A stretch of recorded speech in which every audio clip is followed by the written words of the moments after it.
पिताजी क्या चाहिए? आप हो तो सब कुछ है, कुछ नहीं चाहिए। घोड़े रथ एक नहीं दो हैं? वो पार्वती को साथ में एक एक सैनिक नहीं, दो दो सैनिक, चार चार पांच पांच सैनिक आगे तुम जाना है? हीरे पन्ने ज्वारा की साड़ी है, महादेव के कपड़े भंडार भरे हुए। नंदी पे सवार होके महादेव आते हैं। वो राजन को कहते हिमाचल में, राजन बोले ये क्या है? बोले कि प्रभु ये दहेज है। बोले मेरे किस काम का है? ये वस्त्र तो मैं पहनता नहीं, और इतना बर्तन और इतने हाथी ऊंट घोड़े।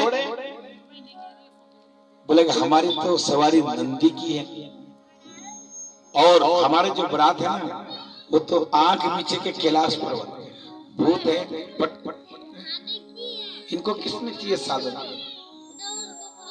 बोले कि ये क्या है? बोले कि सोने की मोरे। बोले कि क्या करेंगे हम, सोना भी हमारे नहीं चाहिए, यही रखो, ये कुछ भी नहीं लगे। बोले कि बराबर। और पार्वती के पास में जो दिव्य वस्त्र थे, दिव्य वस्त्र, वो वर्षों तक मेले नहीं होते। बोले हर हर। बाकी सखिया नहीं मानी।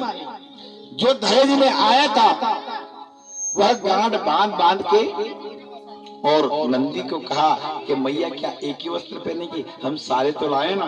मैया को कहना और एक से बढ़ के एक वस्त्र आए। मैया क्या, बस केवल मैया के वस्त्र गए वहां, बाकी और कोई दहेज में नहीं गया। बोले हर हर। बारात विदा हो गई और पार्वती को माता और पिता हिमाचल और नैना ने देखो हाथ से, दोनों हाथ से हथे से लगा लिया। मैया ने भी पकड़ लिया और रथ भगवान का, नंदी आगे आगे, पार्वती पीछे पीछे पैदल। बोले हर हर महादेव। बोले कैलाश भगवान की। कैलाश पर्वत पर विराजमान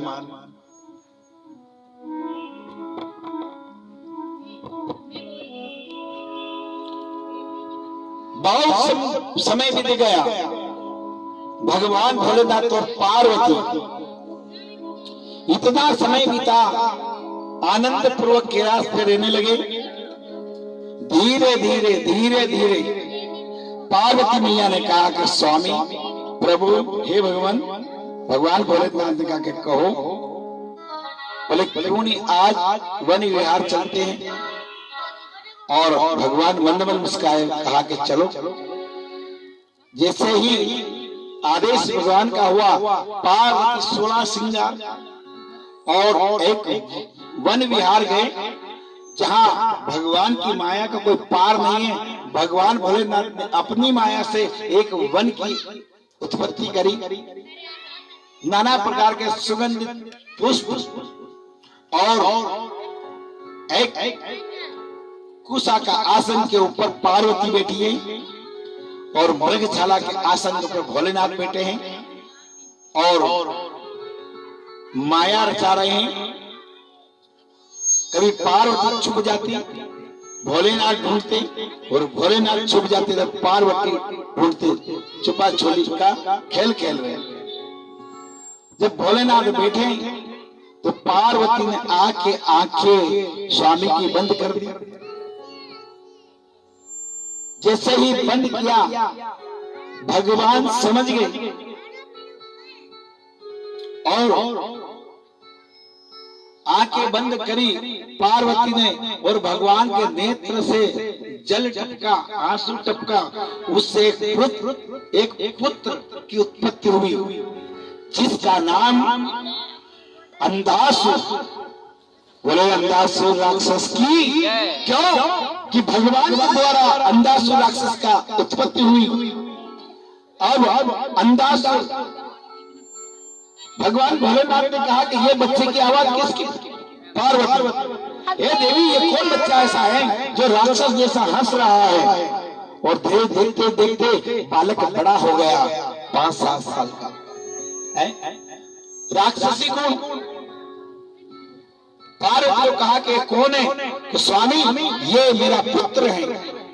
बोले कि तेरा पुत्र? बोले हाँ मेरा पुत्र है। बोले कि नहीं ये पुत्र नहीं है, ये राक्षस है। जाओ इसे कहीं फेंक के आ जाओ या जल में इसको डुबा दो, जल में फेंक दो। पार्वती ने कहा कि नहीं स्वामी, पुत्र को कोई फेंका जाता है क्या? बोले कि ये अपने गुण का नहीं है, ये तो कोई राक्षस है और ये आया कहां से? पार्वती ने कहा स्वामी जब आप माया रचा रहे थे तब मैंने पीछे से आके आपकी नेत्र बंद किए थे और आपके अस्त्र गिरे, आंसू गिरे, उससे इस बालक की उत्पत्ति हुई है। बोले कि ये हमारा बालक नहीं है, जाओ इसको समुद्र में फेंक दो। शिव के गण गए और उस बालक को समुद्र में फेंक दिया। बोलो हर हर महादेव। अब वह बालक तैरता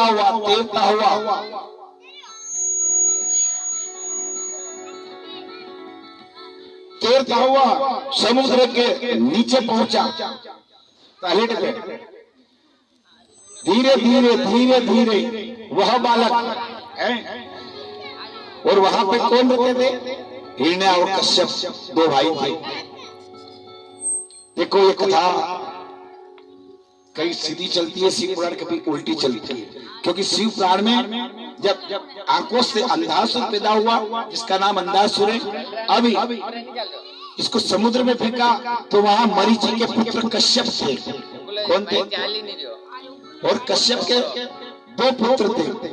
और कश्यप की शादी किससे हुई थी आपको पता है? सबने भागवत सुन रखी।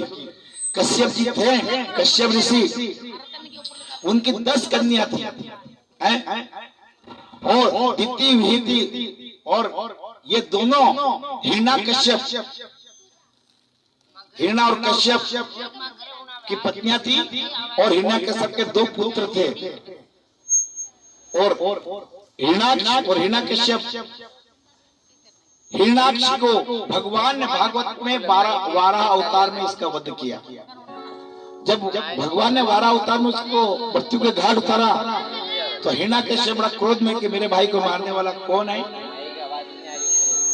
और वो पुत्र नहीं था उसके, बिना पुत्र का था। उसने तपस्या करी भगवान भोलेनाथ की और उस तपस्या के कारण वह अस्त्र गिरा और अंधासुर एक पुत्र हुआ, जल में फेंका। वही पुत्र हिरण्याकश्यप ने उसका पाल पोस के उसको बड़ा किया, पाल पोस के बड़ा किया। और इधर ये अंधासुर समझदार हो गया, भगवान शिव की भक्ति करने लगा। बोला हर हर। और जब हिरण्याकश्यप, आपको पता है श्रीमद् भागवत में इसका प्रसंग आता है कि भगवान नरसिंह ने हिरण्याकश्यप का वध किया था।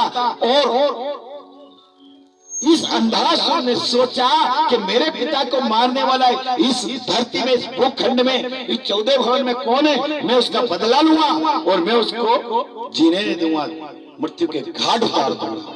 देखो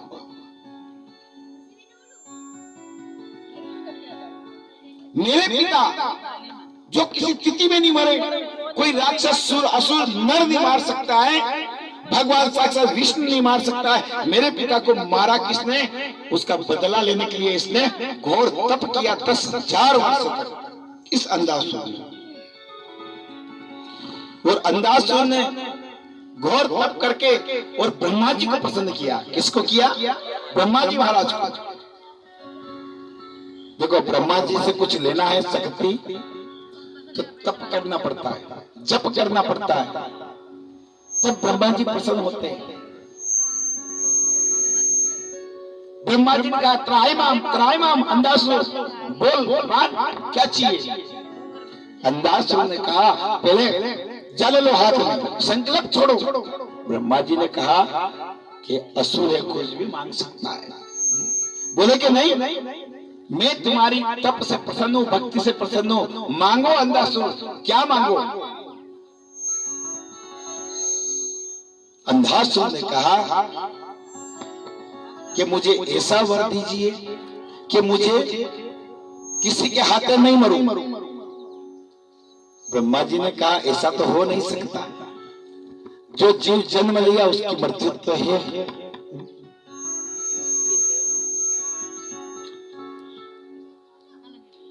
अंधासुर ने कहा कि ब्रह्मा जी जो जीव लेता है उसकी मृत्यु है, बोलेगा बाकी मैं मरना नहीं चाहता। ब्रह्मा जी ने कहा देखो ऐसा कभी नहीं हो सकता है, तुम आए हो तो एक दिन जाना है। बोले कि नहीं ब्रह्मा जी, बोले क्या वचन देना है तो मुझे अजर अमर का दे दो। ब्रह्मा जी ने फिर विचार किया कि अब इसको कैसे समझाएं, मैंने वचन भी दे दिया और ये मान ही नहीं रहा। तो ब्रह्मा जी ने वहां अपनी बुद्धि से सरस्वती को याद किया। देखो कभी भी कोई उलझन पड़ जाए ना तो जल्दी का काम शैतान का होता है, ध्यान रखना। कोई भी प्लॉट लो, दलाल कहते हैं कि ले लो बहुत अच्छा है, एक कॉलोनी बन जाएगी, यहाँ पर हॉस्पिटल बन जाएगा, यहाँ पे गार्डन आ जाएगा, यहाँ पे रेलवे स्टेशन आ जाएगी, बस स्टेशन आ जाएगा। 20 साल तो हमारे हो गए, 20 साल बाद मर जाओगे, वहां कुछ नहीं बनेगा, नल भी नहीं जाएगा तुम्हारे। ध्यान रखना, एक कलयुग है। कहेगा कि नहीं ये अनाथ आश्रम है, ये फलाना एयरपोर्ट बनेगा, एयरपोर्ट की जगह तो लेना ही मत, कब ऊपर से टपक जाएगा। हर हर कोई बात नहीं, कुछ हो गया होगा, कल चालू करेंगे। और ब्रह्मा जी ने कहा अंधासुर जीवन मिलाना, इसको खुशी से जी लो, खूब जियो, तुम्हें कोई नहीं मार सकता है, बाकी खुशी से जियो, और जब तुम्हारा समय आ जाएगा तब मृत्यु निश्चित है। बोले यही तो बात है ना कि भगवान मैं मरना नहीं चाहता हूं। बोले और क्या? ब्रह्मा जी ने कहा और क्या वचन मांगना? बोले मेरा तो वचन यही है। और इधर अंधासुर उसके पिता, क्योंकि बेटे के समान पाला हिरण्यकशिपु ने, एक दिन पूछ लिया था पहले कि पिताजी अंधा है, आपको से दिखता नहीं है, बड़ा बलवान था। हिरण्यकशिपु ने कहा कि तेरे तो ना कोई पिता है ना कोई माता है, मैंने पालन किया था, बाकी पिता की पदवी, मैं तो एक पुत्र के समान तुझे पाल पोस के बड़ा किया हूं, और जितनी शक्ति थी सब हिरण्यकशिपु ने उसको दे दी थी। तो हिरण्यकशिपु ने सारी वेदांत बता दिया अंधासुर को, और अंधासुर ने कहा कि भगवान मेरी मृत्यु जब ही होगी, देखो ब्रह्मा जी को कह रहा है कि मेरी मृत्यु तभी होगी है कि मेरी माता से मैं कू निगाह से देख लूं, तब मेरी मृत्यु हो जाएगी। अंधासुर को मालूम था कि मेरे माता पिता कोई है नहीं। बोले हर हर कोई माता पिता नहीं है, और मैं कभी मरूंगा भी नहीं। ब्रह्मा जी ने कहा कि तथास्तु, कि जब तुम तुम्हारी मां को गलत दृष्टि से देख लोगे उसी दिन खत्म। क्या बोलेगा? हाँ। बड़ा खुश हुआ, इतना खुश हुआ, उसको पता कि मैं तो जेल में बह के आया था, मेरी माँ का मुझे पता ही नहीं, और मेरी माँ कौन है, कौन पिता है, मांग लो। तो ब्रह्मा जी ने तथास्तु कहा और ब्रह्मदेव चले गए। और यही अंधासुर देखो पृथ्वी के ऊपर धूम मचाने लगा, सबको परेशान करने लगा। बड़े से बड़े कोई भी शक्तिवान है तो अंधासुर के पीछे भी है। ये अंधासुर ऐसा है ना, वीरभद्र से 100 गुना बलवान था। देख लो, वीरभद्र था ना 1000 हाथ वाला कल, उससे भी 100 गुना बलवान। भगवान जब इंद्र परेशान, इंद्रलोक पर कब्जा, बैकुंठ पर कब्जा, ब्रह्मा जी को बंदी बना लिया इस अंधासुर ने, शिव लोक को परेशान कर दिया, मृत्यु लोक को परेशान कर दिया, त्राहिमाम त्राहिमाम, ये तीनों देव घबरा गए। अब करे तो क्या करें? अब तीनों देवों ने कहा कि इसका वध कैसे करें, समझ में नहीं आ रहा। और ध्यान रखना, कभी भी कोई बड़ा राक्षस होना तो साथ साथ शिव और जगदम्बा ही सहारती है। इन्हीं के हाथों में, इनसे कोई नहीं छुप पाया है। तीनों देवी इकट्ठे हुई, पार्वती, लक्ष्मी, सभी ब्रह्मा जी की पत्नी, तीनों ने विचार किया। और पार्वती ने कहा कभी भी संकट आता है ब्रह्मा जी तो दे देते वरदान है, पालन करते हैं भगवान विष्णु, और सहार शिव करते हैं, और हमेशा जगदम्बा को आगे रखते हैं, ऐसे वरदान ही क्यों देते हैं? हर हर महादेव शंभु। और उस अंधासुर में एक बार कैलाश पर चढ़ाई कर दी और भोलेनाथ को अशब्द कहने लगा, और पार्वती को सामने आने की हिम्मत करी और ललकारा कि और सुंदरी है, कौन है, बाहर निकलो। मैया घुस गई। मालूम है कि ये मेरा पुत्र है, मैं नहीं जाऊंगी, है, देखो बचाया खूब। बाकी ये एक छलांग, 2 छलांग, तीसरी छलांग में कैलाश पर्वत पे पहुंच के, और महादेव तो अंदर, और मैया को आवाज दे रहा है, दृष्टि से देख रहा है, गलत दृष्टि से देख रहा है। और मैया ने जो नेत्र से देखा कि अंधासुर बस बोला हर हर, धरती पे गिर गया, प्राण निकल गया। और राक्षसों के गुरु कौन है? शुक्राचार्य। जब शुक्राचार्य जी को मालूम पड़ी कि हमारा वंशज के जो बलवान था उसको मृत्यु को घाट उतार दिया, ये शुक्राचार्य जी हमेशा भगवान के विरुद्ध रहते हैं, बोले हर हर हर।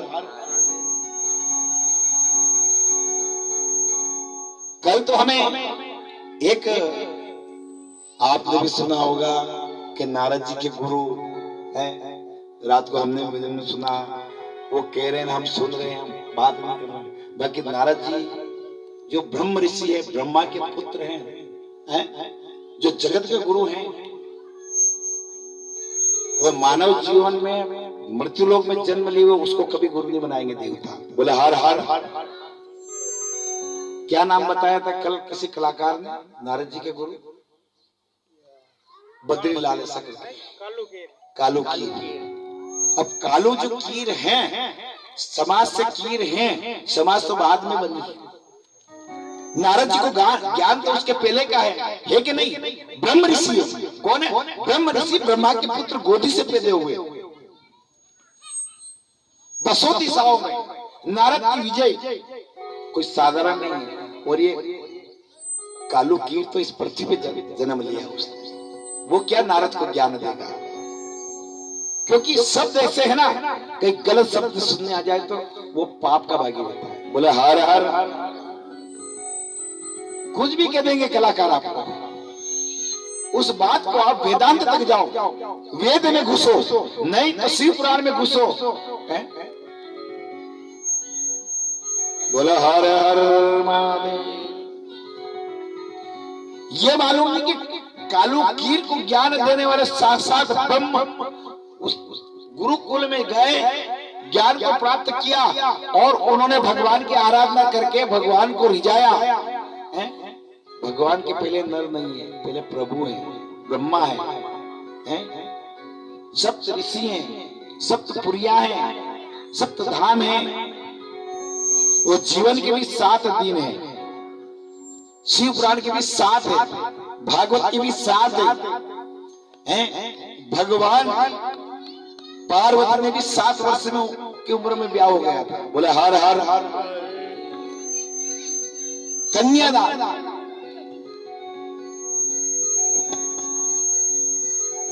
कन्यादान का मतलब यह है कि बच्ची कम से कम 17 साल 16 साल 18 साल हो जाए तब उसका ब्याह करना चाहिए, उसको कहते हैं कन्यादान।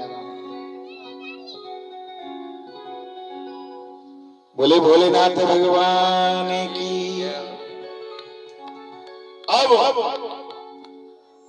नारद इत्यादि शब्द दुम दुबिया बजाई,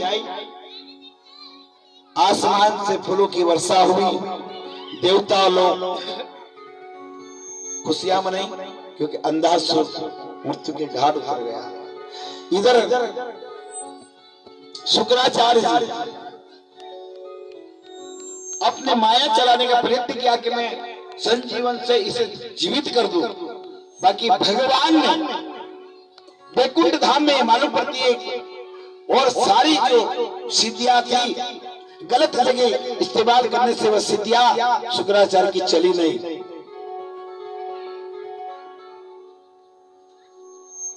सभी कुशल पूर्वक रहने लगे। उधर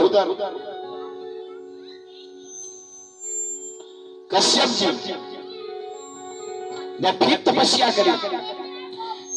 करी 1000 वर्ष और उन्होंने ब्रह्मा जी से वर मांगा कि मुझे ऐसा पुत्र दो जो वैकुंठ को विजय प्राप्त हो, वैकुंठ को जीत ले, ऐसा पुत्र मुझे चाहिए, किसी से न हारे। ब्रह्मा जी ने कहा कि तथास्तु, दे दिया। और कश्यप जी की, ये कश्यप जी थे ना मरीचि के पुत्र थे, मरीचि ऋषि थे, मरीचि उनके पुत्र कश्यप जी।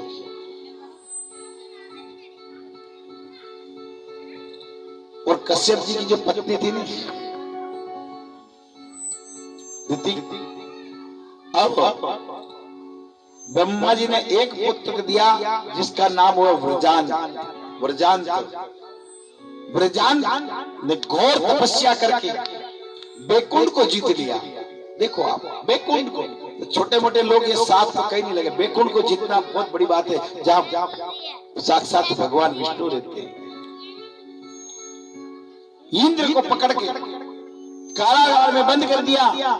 33 देव कोटि के जो देवता है ना, सब छुप गए गुफाओं में। और इस व्रजान ने सभी देवताओं की पत्नियां हर के अपने वश में कर ली और इंद्र की अप्सरा के सबको काबू में कर लिया। मृत्यु लोक, सतलोक, पाताल लोक, स्वर्ग लोक, गोलोक, शिवलोक, सब पर विजय कर ली उसने। कश्यप जी ने कहा ये तो गलत किया। बोले मृत्यु लोक को भी वश में कर लिया इसने, और मृत्यु लोक के तो जीव बड़े उपासक हैं, भगवान शिव के जीव है, शिव के गण हैं।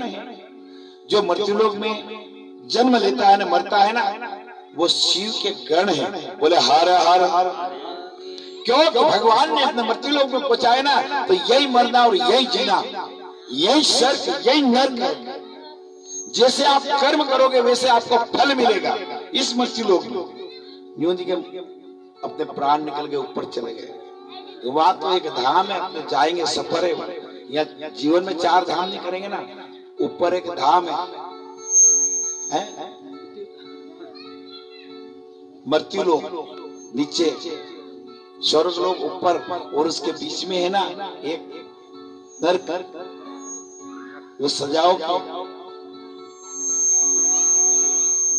बोले हर हर महादेव। और व्रजान कश्यप जी और ब्रह्मा जी दोनों गए। ब्रह्मा जी ने वरदान का अभिवादन किया कि बोले वरदान, मैंने इसलिए वर थोड़ी दिया था आपको कि तुम मृत्यु लोक से लगा के 14 लोक पर विजय कर लो और यहाँ तक के देवताओं को भी परेशान करो। आप कितने समझदार हैं, आप कश्यप के पुत्र हैं। कश्यप जी ने कहा, पुत्र मेरा नाम खराब मत करो, कुल खराब मत करो। तो व्रजांत मान गया। क्या मान गया? व्रजांत की माता दीति, ध्यान रखना, व्रजांत की माता दीति जिसके हिरणा और कश्यप पुत्र होते, ये उसी का व्रजांत है। और व्रजांत का पुत्र होगा ताड़कासुर। ध्यान रखना, कई कथाओं मिले नहीं मिले तो भी आपको बताने का प्रयत्न करेंगे। और व्रजांत तो सभी देवताओं को अपनी अपनी पत्नियां दे दी। इंद्र को स्वर्ग लौटा दिया, ब्रह्मलोक लौटा दिया, मृत्यु लोक लौटा दिया, और वह तपस्या करने बैठ गया।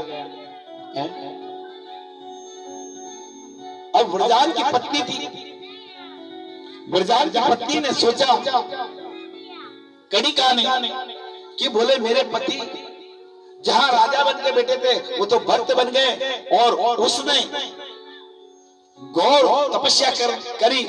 इंद्र को मालूम पड़ी कि व्रजांत की पत्नी ब्रह्मा जी को पसंद करने के लिए 10,000 वर्ष हो गए। इंद्र ने गर्भ में, पेट में ही गर्भ खंड कर दिया 49 प्रकार का, और वो सारे के सारे गर्भ 49 मरुगण हुए, और वो स्वर्ग चले गए। फिर दीति ने 10,000 वर्ष तपस्या करी, और कश्यप जी को कहा, ब्रह्मा जी प्रसन्न हुए, वर मांगो। पागल है दीति और कश्यप जी ने ब्रह्मा जी को कहा कि मुझे एक ऐसा पुत्र चाहिए जो किसी तिथि में नहीं मरे और बैकुंठ को विजय प्राप्त हो। ब्रह्मा जी का तथास्तु जाओगे। और ब्रह्मा जी ने यह भी कहा कि इसका वक्त मरेगा तो सही है, बाकी शिव के पुत्र के द्वारा मरेगा, बाकी कोई नहीं मार सकता है। और कश्यप जी को मालूम थी कि भाई शिव तो अब ब्याह करेंगे नहीं, वो तो समाधि में है, और